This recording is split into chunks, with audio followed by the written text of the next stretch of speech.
వారు కూర్చొనండి ప్రియులారా. అందరికీ మరణం.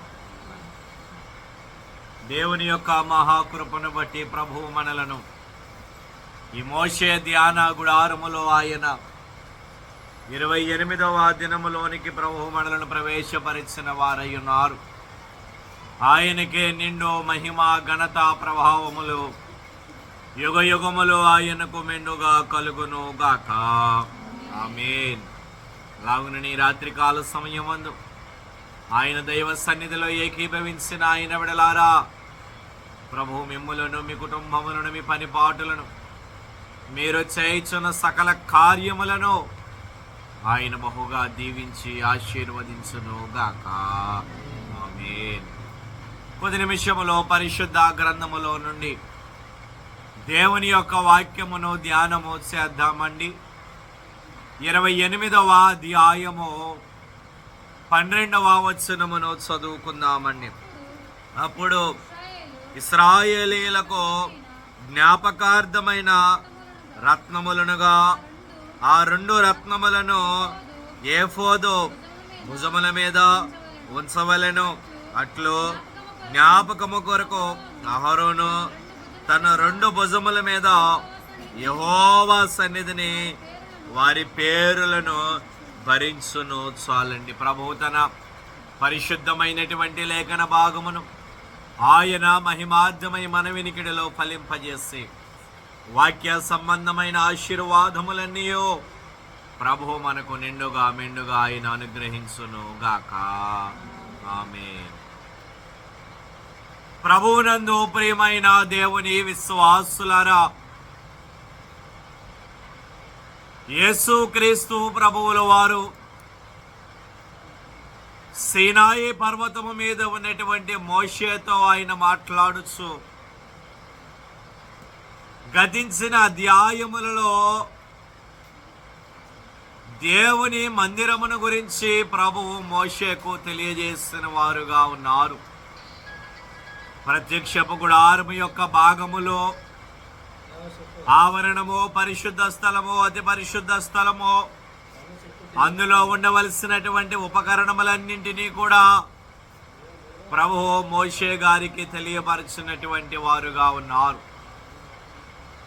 ఈ 28వ అధ్యాయములోనికి వచ్చేసరికి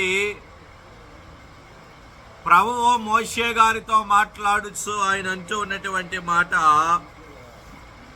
నాకు యాజకత్వము చేయుటకై నీ అన్నయ్య అయిన అహరోనును అతని కుమారులను, అహరోను కుమారులైన నాదాబును, అబీహును, ఎలియాజరును, ఏతామారును ఇశ్రాయేలీలలో నుండి నీ వద్దకు పిలిపించుము అని ఆయన అంటున్నారు.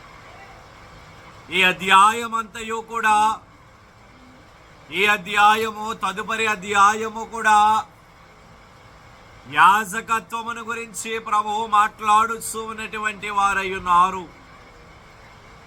దేవుని మందిరమును కట్టిన తరువాత, మందిరము నిర్మాణము చేయబడిన తరువాత యాజకత్వము చేయడానికి యాజకులైనటువంటి వారు కావలెను. కనుక మోషేతో అంటూ ఉన్నారు ప్రభువు, మీది లేవి గోత్రమే గనుక లేవీయులైనటువంటి వారు యాజకులు అవ్వాలి గనుక నీ అన్నయ్య అయిన అహరోనును అతని కుమారులను ఇశ్రాయేలీల నుండి నా యొద్దకు నీవు పిలిపించు. అతనికి అలంకారమును ఘనతయు కలుగునట్లు అహరోనునకు ప్రతిష్ఠిత వస్త్రములను కుట్టించవలను అని ఆయన అంటున్నారు. ఏఫోదును నీవు కుట్టించవలను. ఏఫోదు మీద పతకమును చుట్టూ ఒక నీలి నూలుతో నేయబడినటువంటి నీలి దారముతో నీవు కొట్టవలను. దాని నడుమ తలదూరుటకు రంధ్రము ఉండవలను. ఏమిటది? ఏఫోదును గురించి 31వ వచనములో మాట్లాడుతూ ఆయన అంటున్నారు, దాని అంచుల చుట్టూ నేల ధూమ్ర రక్త వర్ణములు గల దానిమ్మ పండ్లను, వాటి నడుమన బంగారు గంటలను నిలువ టంగి చుట్టూ తగిలింపవలెను. ఏమిటి ఇవన్నీ? ఏమిటి అనగా యాజక వస్త్రములను గురించి ప్రభువు మోషేకు తెలియజేయచ్చు ఉన్నటువంటి వారై ఉన్నారు. మోషే మోషే, నీ అన్నయ్య అయిన అహరోనును అతని కుమారులను వారే నాకు యాజకత్వమును చేయాలి గనుక, యాజకత్వము చేసేవారు వారు ప్రత్యేకించబడాలి గనుక వారి కోసము ప్రతిష్ఠిత వస్త్రములను నీవు సిద్ధపరచవలెను.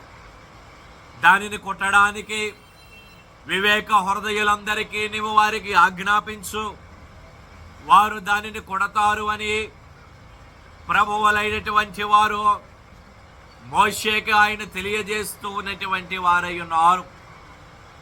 ఒక మాటలో చెప్పాలంటే వారికి యాజకత్వము చేయడానికి ప్రతిష్ఠితముగా ఒక అంగీని ప్రభువు కుట్టమని మోషేకు ఆయన ఆజ్ఞ ఇచ్చుచున్నారు. ఈనాడు యాజకులమైనటువంటి మేము ప్రభుభోజన సంస్కారము సమయంలో అంగీని ధరించుచూ ఉన్నాము. చూచారు, దానిని ఆ అంగీ పైన ఏపోదు అప్పర్ క్యాసిక్, దానిని ఆ ఏపోదు పైన నిలువ ఆ రంధ్రము ఉండి దాని మధ్యలోనికి తలదూరునట్లుగా దానిపైన పతకమును వేయవలను అని ప్రభువు మోషేకు తెలియపరచుచు ఉన్నారు. ఆ పతకము మీద అది ఎలాగున ఉండవలెనో అది కూడా ప్రభువు రత్నములతో దానిని మీరు పొదిగించవలను అని ఆయన తెలియజేయచ్చు. ఒక తాడు, అది బంగారపు గంటలతోనూ దానిమ్మ పండ్లతో కట్టబడినటువంటి ఒక తాడు నడుముకి కట్టుకొనవలెను అని ఆయన అంటూ ఉన్నారు.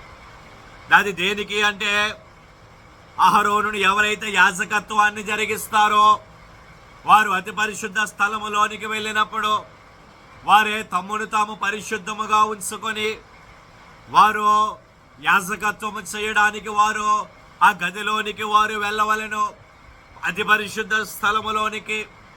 అప్పుడు అతడు పరిశుద్ధముగా ఉన్నట్లయితే అతడు అందులో యాజకత్వమును అతడు జరిగించు ఉన్నంతసేపు కూడా అతడు ఆ గదిలో తిరుగుతూ ఉంటాడు. మందసము చుట్టూ, బలిపీఠము చుట్టూ అతడు తిరుగుతూ ఉన్నప్పుడు అతను పరిశుద్ధుడైతే అతడు నడుచుచూ ఉన్నంతసేపు ఆ గంటల యొక్క శబ్దము, ఆ బంగారు గంటల యొక్క శబ్దము బయట పరిశుద్ధ స్థలములో ఉన్నటువంటి యాజకులకు వినబడుతుంది. అది వినబడుతూ ఉన్నట్లయితే లోపలికి వెళ్ళినటువంటి ఆ ప్రధాన యాజకుడు అతడు సజీవుడిగా ఉన్నట్లు, ఒకవేళ ఆ గంటల శబ్దము ఆగిపోయినట్లయితే ఆ ప్రధాన యాజకుడు మరణించినట్లే. అప్పుడు వారు బయట ఉన్నటువంటి తాడుతో, ఎందుకనగా వీరు లోపలికి వెళ్ళలేరు కనుక ఆ తాడుతోనే అతనిని బయటికి లాగి అక్కడ నుండి అతడిని తీసుకుని వెళ్ళిపోతారు. ఇది దేవుని మందిరములో ఆనాటి కాలములో యాజకత్వమును జరిగించడానికి ఒక విధిని, ఒక కట్టడను ప్రభువు నియమించారు. అహరోనుకును అతని కుమారులకును అదే ఆజ్ఞ ప్రభువు ఇచ్చినటువంటి వారుగా ఉన్నారు. వారు ప్రతిష్ఠిత వస్త్రములను ధరించుకోవాలి. అంత మాత్రమనే కాదు గాని వారి మానమును కప్పుకొనుటకు నీవు వారికి నారలోగులను కొట్టవలెను. వారు ప్రత్యక్షపు గుడారములోనికి ప్రవేశించినప్పుడైనను, పరిశుద్ధ స్థలములో సేవ చేయుటకు బలిపీఠమును సమీపించినప్పుడైనను వారు దోషులై చావకయుండునట్లు ఇది అహరోను మీదను అతని కుమారుల మీదను ఉండవలెను అని ప్రభువు అంటూ ఉన్నటువంటి వారై ఉన్నారు. అయితే మనము చదువుకున్నటువంటి వచనములో 12వ వచనములో అక్కడ ప్రభు అంటూ ఉన్నటువంటి మాట, అట్లో జ్ఞాపకము కొరకు అహరోను తన 2 భుజముల మీద యెహోవా సన్నిధిని వారి పేరులను భరించును అని ఆయన అంటూ ఉన్నటువంటి వారై ఉన్నారు.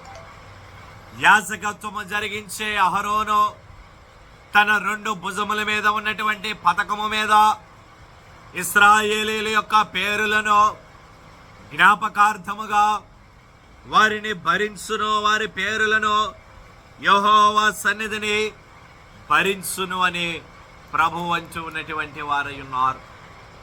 ఆనాటి కాలములో యాజకులైనటువంటి వారే భరించాలి. యాజకులైనటువంటి వారిదే భారమంతయును కూడా యాజకులైనటువంటి వారే భరించవలెను. అయితే మనం అంటూ ఉన్నామే, పరిశుద్ధ మందిరములో ఉన్నటివన్నీ కూడా దేవునికే సాదృశ్యముగా ఉన్నవి అని మనము గతించిన కాలము నుండి మనము ధ్యానము చేయుస్తూనే ఉన్నాము కనుక వారు వేటిని భరించు వారిగా ఉన్నారు. యాజకులైనటువంటి వారు, ప్రధాన యాజకులైనటువంటి వారు వేటిని భరించు వారిగా ఉన్నారు అంటే, మొట్టమొదటిగా 12వ వచనమును మరలా ఒకసారి చదువుకుందామని.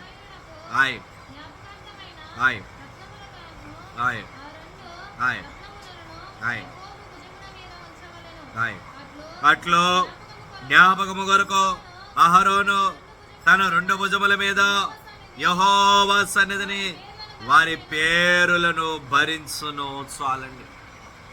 చదువుబడిన లేఖన భాగములో దేవుడు అహరోనును గురించి, అతడు ధరించవలసినటువంటి యాజక వస్త్రమును గురించి ఆ ప్రభువు మాట్లాడుచు ఆయన అంటూ ఉన్నటువంటి మాట ఏమిటి అంటే, అహరోను తన పతకము మీద అతడు వేటిని అతడు భరించవలను అంటే, అక్కడ వ్రాయబడి ఉన్నటువంటి మాట, ఏఫోదు భుజముల మీద అతడు యెహోవా సన్నిధిని ఇశ్రాయేలీయుల పేరులను భరించవలసిన వారుగా ఉన్నారు. ఇశ్రాయేలీయులు అనగా అక్కడ మనము ధ్యానము చేయవలసినటువంటి విషయం ఏమిటి అంటే, ఇశ్రాయేలీయులు అనగా మనకు ముందుగా గుర్తు వచ్చేది ఏమిటి అంటే, ఐగుప్తు దేశములో వారు పొందినటువంటి శ్రమలు. ప్రియమైనటువంటి వారులారా, ఐగుప్తు దేశములో వారు పొందుకున్నటువంటి భారములో శ్రమలే మనకు జ్ఞాపకమునకు వస్తాయి. ఇశ్రాయేలీయులు అనగా వారి అన్య దేశానికి వలస వెళ్ళి 430 సంవత్సరముల వారు అక్కడ బానిసలుగా వారు ఉండిపోయారు. అయితే అహరోను వాటిని భరించవలెను అనగా దాని యొక్క భావము ఏమిటి అంటే, ఇశ్రాయేలీయుల కోసము అతడు ప్రార్థన చేయవలసిన వాడుగా ఉన్నాడు. అనగా వారి శ్రమలను భరించుటానగా, వారి బాధలను భరించుటానగా, వాటి నిమిత్తము అతడు దేవుని సన్నిధిలో అతడు ప్రార్థన చేయాలి. వారి శ్రమలు తొలగిపోవు నిమిత్తము, వారి యొక్క భారములు తొలగిపోవు నిమిత్తము వారి కోసము ప్రార్థన అనబడే భారమును యాజకుడు భరించవలసిన వారుగా ఉన్నారు. యాజకులైనటువంటి వారే ప్రార్థన అనబడే భారమును భరించాలి. ఎటువంటి భారము అంటే అది వారి శ్రమలు తొలగిపోవులాగున, వారి యొక్క కష్టములు తొలగిపోవులాగున, వారి యొక్క ఇబ్బందులు తొలగిపోవులాగున యాజకుడైనటువంటి అహరోను వారి కోసము మోకాళ్ళుని ప్రార్థన చేయాలి. ఈనాడు దేవుని సన్నిధిలో ఉన్నటువంటి యాజకులు కూడా సంఘము క్షేమము కోసము, సంఘములో ఉన్నటువంటి వారి కష్టాలు తొలగిపోవాలని, వారి యొక్క భారములు తొలగిపోవాలని దేవుని దగ్గర మోకాళ్ళుని ప్రార్థన చేయాలి. జనుకులు దేవరాజయ్య గారు ఆయనే పరలోకమునకు వెళ్ళినప్పటికీ కూడా దేవుని సంఘము కోసము, ఆయన ద్వారా దేవుడు బయలుపరిచిన బైబిల్ మిషన్ కోసము నిత్యమును ఆయన ప్రార్థన చేస్తూనే ఉన్నారు. సంఘము పొందుకున్నటువంటి శ్రమలను గురించి నిత్యము ఆయన ప్రభువు దగ్గర సన్నిధిలో ఆయన ప్రార్థన చేస్తూనే ఉన్నారు. కనుక మొట్టమొదటిగా యాజకులైనటువంటి వారు వేటిని వారు భరిస్తారు అంటే, ప్రజల యొక్క సమస్యలను వారు భరించువారుగా ఉన్నారు. రెండవదిగా చూసినట్లయితే 28వ అధ్యాయము 38వ వచనమండి. తమ పరిశుద్ధమైన అర్పణలన్నింటిలో ఇశ్రాయేలీయులు ప్రతిష్ఠించు పరిశుద్ధమైన వాటికి తగులో దోషములను అహరోను భరించినట్లు అది అహరోను నొసట ఉండవలెను. చాలండి. చదువుబడిన లేఖన భాగములో ప్రభు అంటూ ఉన్నటువంటి మాట ఏమిటి అంటే, నీవు మేలిమి బంగారు రేకును చేసి ముద్ర చెక్కునట్లు దాని మీద యెహోవా పరిశుద్ధుడు అనే మాట చెక్కవలెను. అది పాగా మీద ఉండునట్లు నీళ్లు సూత్రముతో దాన్ని కట్టవలెను. అది పాగా ముందటి వైపున ఉండవలెను.